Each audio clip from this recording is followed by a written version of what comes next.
Let's get more now on our top story, and that is the ongoing unrest in Iraq after the second city of Mosul was captured by Islamist militants.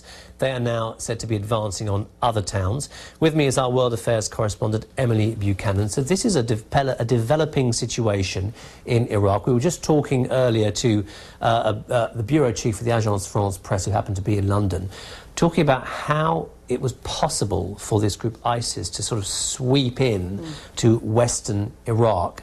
And the Americans are coming out with warnings today, talking about a growing regional threat. So Western governments taking this move extraordinarily seriously. It seems to be extremely significant in their view. Well, absolutely. It seems to have taken everybody off guard, not least, Western leaders and also the Iraqi government itself. I think this has been building obviously over years, and certainly in the last few months the desertions in the Iraqi army have been increasing. I think probably everyone's slightly taken their eye off the ball in Iraq. It hasn't been the focus. People have been more focused on Syria.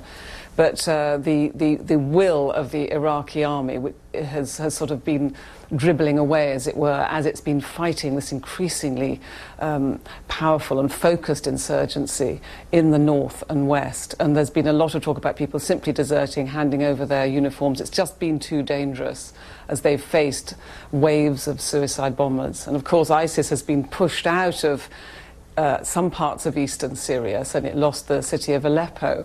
So it's possibly focusing now much more on this kind of area, and it's pushing against a government which is not pushing back nearly strong enough, and that's the big problem. And suddenly you have this nightmare scenario for the West, which is what ISIS wanted, to carve out territory in eastern Syria and western Iraq and create a kind of caliphate, if you like, and suddenly they now have this territory under their control. Well, they have the territory, but I mean, it raises so many questions about, you know, how they're going to hold it, what they're going to do there. I mean, 500,000 people are now moving, allegedly, from Mosul towards Kurdistan. You've got waves of refugees, and commanders in ISIS are calling for people to stay at their posts, for members of the, local government and shopkeepers and so on to sort of stay there, so at least the city can function. But at the moment, people are describing it as hell, burnt out cars, people fleeing. It's absolute chaos. And at the moment, the Iraqi government seemingly have no way of sort of flexing any muscle, because the muscle just isn't there. And we're hearing ISIS on the move to other towns, including the oil refinery town of Baiji. OK, Emily Buchanan for now. Thank you very much indeed.